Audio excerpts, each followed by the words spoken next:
Jenny Taft with Skip Bayless and Shannon Sharp. And should I even ask how we're doing today? I'm doing great. I'm doing great, great, great. How about them Cowboys? No. Oh, hey, first place, baby. No. First place, baby. No, don't do that. Don't do that. Get up. I want you to stand in front of there. Where's your jersey? How about that? No, how would you know how you do it, Skip? You know how you got your first win. You came out here. How about them Cowboys? How about that Tom Brady on Sunday? We're going to talk about that later also. Skip. Can't wait. You've been a Bucs fan. There was these Buccaneers wasn't even thought of when you were a Cowboy fan. And But now I'm you're a Brady fan, and I still am and always have been.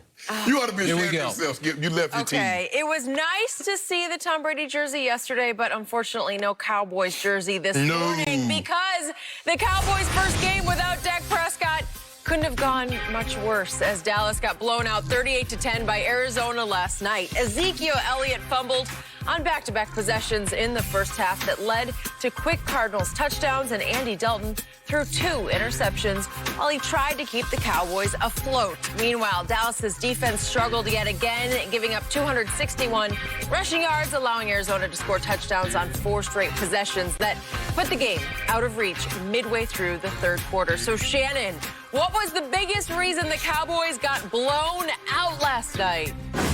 Well, before I go into that, Skip, from what I've seen this year and what I've seen a little bit of last year, Buda Baker is the best safety in football, and I will provide no more commentary, no more comments at this time on that issue. The reason why they lost, Skip, is... What was that about? Did you watch it last night? You say you like to see guys that flash. Yeah. Did he flash? Sure he did. Okay. Yeah. Okay, but your point is what? I said before... Are you arguing against some other safety or what? No. I said before... Okay, we all saw that. We get that. That's why I picked the Cardinals to be a wild card team, and you laughed at me. Aha. But thank you for bringing that up. I also laughed at you when you said the Cowboys would win 12 games. I laughed at you. I did not say that's a lie. Well, okay, that's a flat-out lie. What was the record? 10.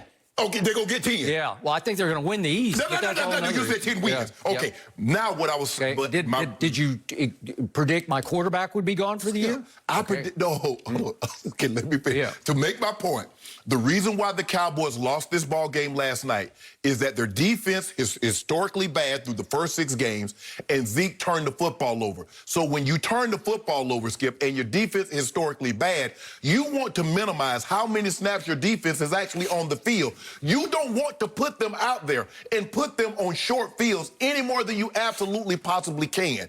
And so once they did that, they turned the ball over because now they're really bad in turnover margins, Skip. They were already bad going into it. So now you turn the ball over again 4 times. So let this sink in. The Cowboys teams have scored on every single possession in which the Cowboys have turned the football over. You're going to lose more times than not. They don't have one of these defenses, Skip. If you turn the ball over, they might can hold them to a field goal or they might can force a punt.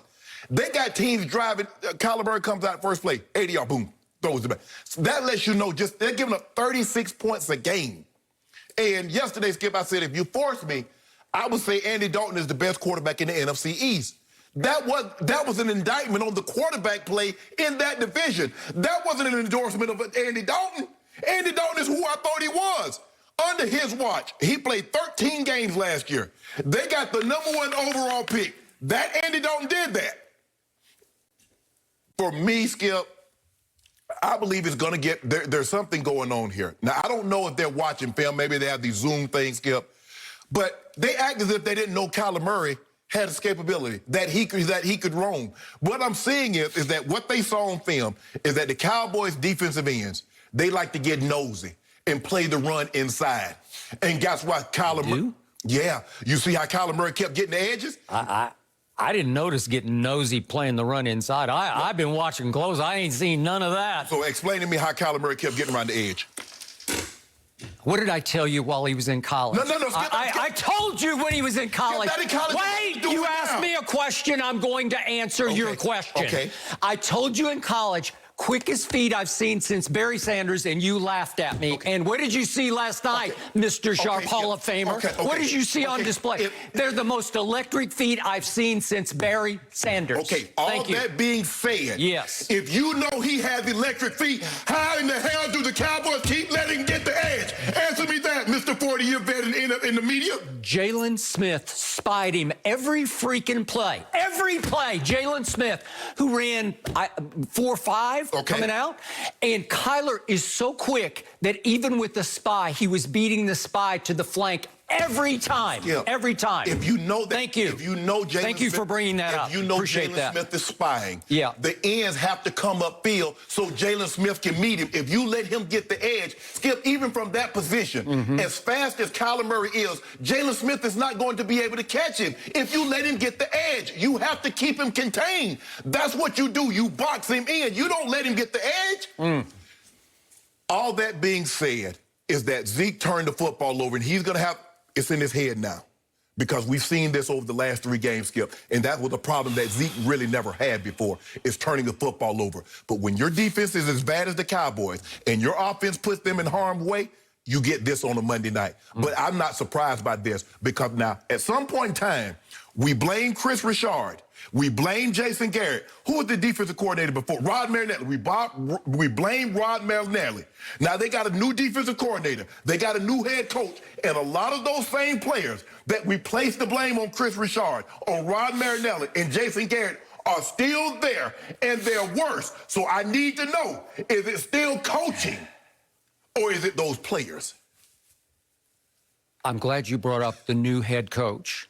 He deserves much of the blame for what has been happening for 6 games, because my team very easily could be 0-6. Absolutely. And the new head coach, for some reason, is not pushing any of the right emotional buttons in his team, because I continue to see them come out ready to play, I think, and then get blown off the field and quit. I see it again and again and again. Is it my turn now? It's your turn. Okay. Before you go, Skip, one thing.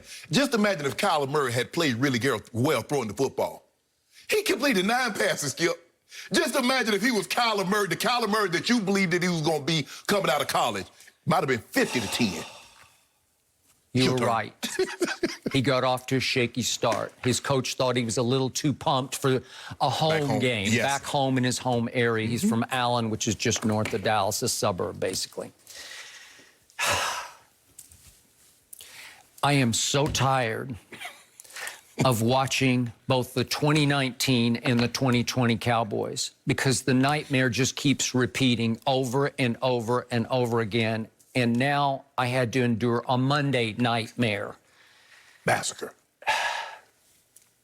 It's just hard to stomach after a while when this team has known such heights of greatness, such epic achievement in the distant past that I grew up with. It's hard to watch what is happening right now, because let's just take this year. With Dak Prescott still at quarterback, they fell behind quickly to the Rams 7-0. They hung in that game. So that was actually the best game they played all year.